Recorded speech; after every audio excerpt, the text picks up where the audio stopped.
Kuwait முழுவதும் தொலைத்தொடர்பு கோபுரங்கள் மற்றும் வங்கிகள் மீதான தாக்குதல்களில் ஈடுபட்ட நைஜீரியாவை சேர்ந்த ஒரு சர்வதேச சைபர் கிரைம் கும்பலை கைது செய்ததாக குவைத் உள்துறை அமைச்சகம் ஞாயிற்றுக்கிழமை அறிவித்தது. பாதுகாப்பு உறவுகள் மற்றும் ஊடக பொது இயக்குநரகத்தின் அடிப்படையின்படி சைபர் தாக்குதல் குறிவைத்து தொடர்பு மற்றும் தகவல் தொழில்நுட்ப ஒழுங்குமுறை ஆணையத்தின் அறிக்கைக்கு பிறகு இந்த வழக்கு தொடங்கியது. பாதுகாப்பு குழுக்கள் விரைவாக விசாரணைகளை தொடங்கி நெட்வொர்க்குகளை ஹேக் செய்யவும், கணக்கு தரவு மற்றும் நிதிகளை திருட, வங்கிகளைப் போல ஆள்மாற்றம் செய்யவும், மோசடி செய்திகளை அனுப்பவும் சைபர் கிரைம் கும்பல் பயன்படுத்தும் மேம்பட்ட மின்னணு சாதனங்கள் மூலம் தாக்குதல்களை கண்டறிந்தன. சல்மியாவில் ஒரு வாகனத்தில் இருந்து வரும் சந்தேகத்திற்கிடமான சிக்னல்களை அதிகாரிகள் கண்டுபிடித்தனர். மேலும் அதிகாரிகள் வாகனத்தை நிறுத்த முயன்ற போது ஓட்டுநர் தப்பி ஓட முயன்றனர். பல கார்களுடன் மோதினர், ஆனால் வெற்றிகரமாக கைது செய்யப்பட்டார். வாகனத்தை சோதனை செய்ததில் குற்றங்களுடன் தொடர்புடைய மின்னணு உபகரணங்கள் மற்றும் தொழில்நுட்ப கருவிகள் கண்டுபிடிக்கப்பட்டன. மேலும் சந்தேக நபர் தொலைத்தொடர்பு நெட்வொர்க்குகளை ஹேக் செய்து மோசடி செய்திகளை அனுப்பியதில் ஈடுபட்டதாக ஒப்புக்கொண்டார். மேலும் விசாரணைகள் இரண்டாவது சந்தேக நபரை கைது செய்வதற்கும் தரவு பகுப்பாய்விற்கு பயன்படுத்தப்படும் கூடுதல் சாதனங்களை கைப்பற்றுவதற்கும் வழிவகுத்தன. சந்தேக நபர்கள் பறிமுதல் செய்யப்பட்ட பொருட்களும் சட்ட நடவடிக்கைகளுக்காக தொடர்புடைய அவர்களில் பரிந்துரைக்கப்பட்டன. இந்த முயற்சிகள் சைபர் பாதுகாப்பை வெளிப்படுத்துவதற்கும் குடியிருப்பாளர்கள் மற்றும் குடிமக்களை குறிவைக்கும் மின்னணு மோசடியை எதிர்த்து போராடுவதற்கும் அதன் தொடர்ச்சியான உறுதிப்பாட்டை பிரதிபலிக்கின்றன என்று அமைப்பு வலியுறுத்தியுள்ளது.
குவைத்தில் வர்த்தகம் மற்றும் தொழில்துறை அமைச்சகம் தற்போது இலவசமாக வழங்கும் 67 சேவைகளுக்கான கட்டணங்களை முன்மொழிந்துள்ளது. இத்திட்டத்தில் அனைத்து சேவைகளுக்கும் மாறுபட்ட விலை உயர்வு விகிதங்களுடன் மறுவிலை நிர்ணயம் செய்வதும் அடங்கும். அவற்றில் சில 17 மடங்கு உயரக்கூடும். அரசு நிறுவனங்கள் தங்கள் சேவை கட்டணங்களை மறுபரிசீலனை செய்ய நிதி அமைச்சகத்துடன் ஒருங்கிணைந்து செயல்பட வேண்டும் என்ற அமைச்சகம் குழுவின் உத்தரவின் பேரில் இந்த நடவடிக்கை எடுக்கப்பட்டுள்ளது. இந்த திட்டத்தின்படி நிறுவன ஸ்தாபன விண்ணப்பங்கள் போன்ற அமைச்சகத்தால் இலவசமாக வழங்கப்படும் சேவைகள் வசூலிக்கப்படும். எந்த ஒரு நிறுவன ஸ்தாபன விண்ணப்பத்திற்கும் வகையை பொருட்படுத்தாமல் நிறுவனம் லாப நோக்கற்றதாக இருந்தாலும் கூட 20 குவைத் தினார் கட்டணம் வசூலிக்கப்படும். இலவசத்திலிருந்து கட்டண அடிப்படையிலான மாற்றப்பட வேண்டிய சேவைகளின் பட்டியலில் கூட்டாண்மைகளின் நிதியாண்டை திருத்துவதற்கான கோரிக்கைகளை, அடமானங்கள் மற்றும் வணிக நிறுவனங்களை தள்ளுபடி செய்தல் மற்றும் மீன், தீவனம், கால்நடைகள், காய்கறிகள், பழங்கள் மற்றும் கோழிகளுக்கான தர மற்றும் சேவைகள் ஆகியவை அடங்கும். முக்கிய அதிகரிப்புகளில் தற்காலிக வணிக உரிமம் வழங்குவதில் அடங்கும். இது ஒரு ரியல் எஸ்டேட் அல்லது தற்காலிக நகை ஷோரூமுக்கு 30 குவைத் தினாரிலிருந்து 500 குவைத் தினாராக அதிகரிக்க முன்மொழியப்பட்டுள்ளது. இது 17 மடங்கு அதிகரிப்பு.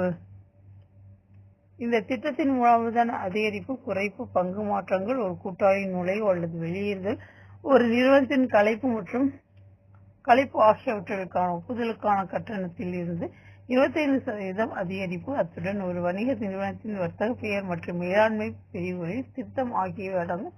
கணக்கியல் தொழிலை பயிற்சி செய்வதற்கான உரிமத்தை வழங்குவதற்கான கட்டணம் 150 குவைத் தினாரிலிருந்து 200 குவைத் தினாராக உயர்த்தப்படும். இது ஒரு நிறுவன உரிமத்தை புதுப்பிப்பதற்கும் ஒரு நிறுவனத்தின் இயக்குநர்கள் குழு உறுப்பினர்களுக்கு சான்றிதழ் வழங்குவதற்கும் 25% கட்டண உயர்வுடன் கூடுதலாகும். வட்ட அமைச்சத்தின் பிரதிநிதி பொதுக்கூட்டங்களில் கலந்து கொள்வதற்கான கட்டணம் 100 குவைத் தினாரிலிருந்து 125 குவைத் தினாராகவும், ரேஷன் கார்டுகளை வழங்குவதற்கும் புதுப்பிப்பதற்கும் கட்டணம் 5 குவைத் தினாரிலிருந்து 10 குவைத் தினாராகவும் இரட்டிப்பாக்கப்படும். இந்த திட்டத்தை தயாரித்த அமைச்சக அதிகாரிகள் கட்டணங்களை மறுபரிசீலனை செய்வது, அமைச்சகத்தால் ஏற்படும் செலவுகளின் விகிதாசாரமற்ற தன்மை, வளைகுடாவில் ஒரு ஒப்பீட்டு ஆய்வின் முடிவுகள் மற்றும் பல ஆண்டுகளாக கட்டணங்கள் திருத்தப்படவில்லை, சில கிட்டத்தட்ட 53 ஆண்டுகளாக மாறாமல் உள்ளன என்பதன் காரணமாகும் என்பது தெரிவித்தனர்.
குவைத் தலைநகரின் மிக முக்கியமான கடற்கரை தளங்களில் ஒன்றான சுவைத் கடற்கரை மேம்பாட்டுக்கு இறுதி கட்டத்தை எட்டியுள்ளதாக குவைத் நகராட்சி வட்டாரங்கள் தெரிவிக்கின்றன. 2025ஆம் ஆண்டின் கடைசி காலாண்டில் அதிகாரப்பூர்வமாக திறப்பதற்கான தயாரிப்பு, சேவை வசதிகளை நிறைவு செய்தல் மற்றும் பலகைகள் மற்றும் கடல் பாதுகாப்பு அமைப்புகளை நிறுவுதல் உள்ளிட்ட திட்டத்திற்கான இறுதி தொடங்குதல் நடந்து வருவதாக வட்டாரங்கள் தெரிவித்தன.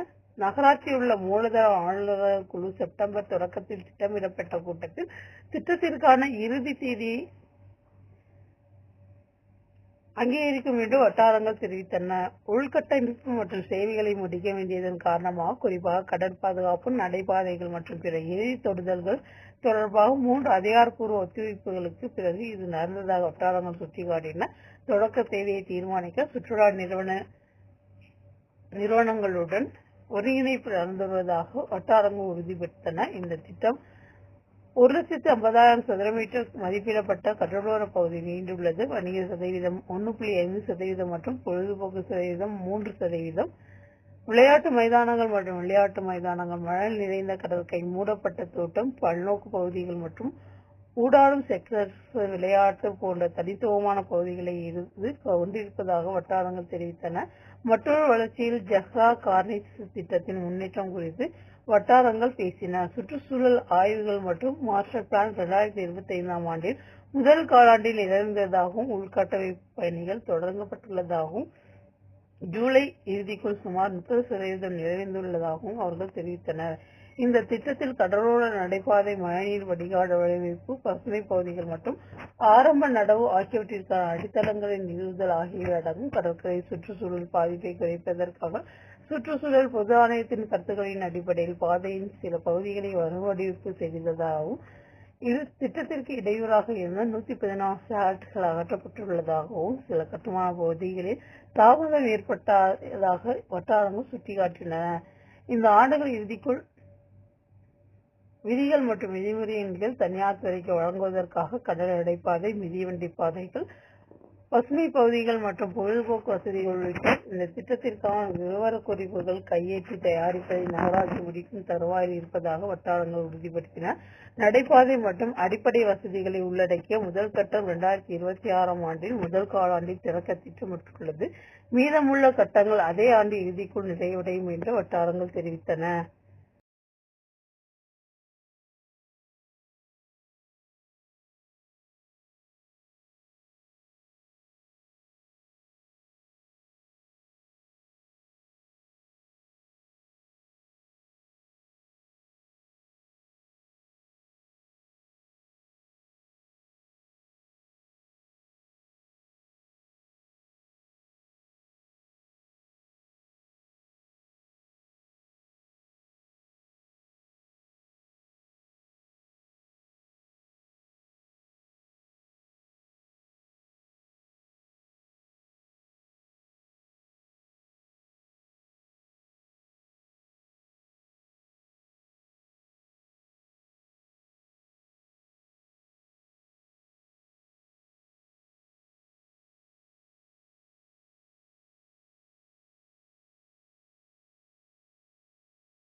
வடக்கு சபா அல் சலாம் மையத்தில் மருத்துவரை அவமதித்து மற்றொருவரின் கையை ஸ்க்ரூ டிரைவரால் உடைத்த வழக்கு விசாரணை நிலையில் உள்ள நிலையில் கோய்க் குடிமகனை 21 நாட்கள் மத்திய சிறையில் அடைக்க பொது வழக்குரைஞர் உத்தரவிட்டார்.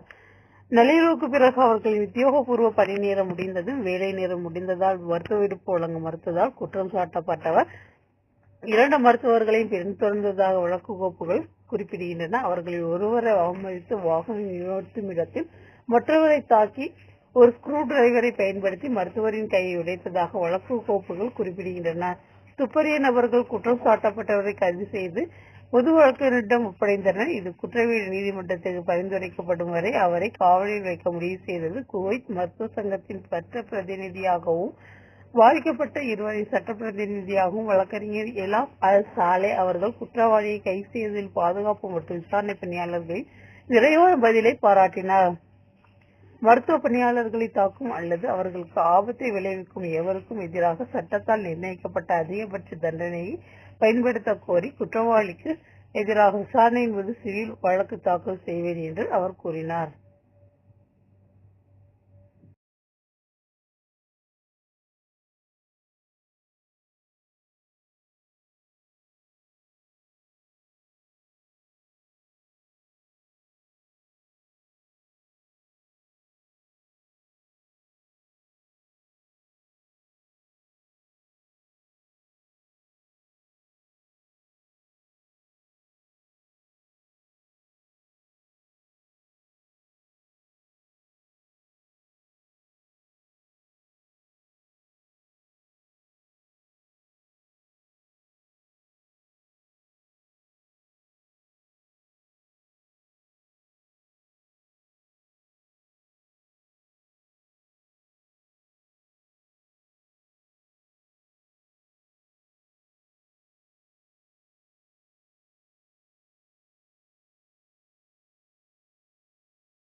குவைத்தின் சில முக்கிய செய்திகளை பார்த்து உங்கள் அனைவரின் நல்லாதருடன் என்று இனிய பயிற்சி பெற்ற அடுத்த தகவலில் சந்திப்போம் என கூறி விடைபெறுவது உங்கள் ரசூல் அன்சார். நன்றி, வணக்கம்.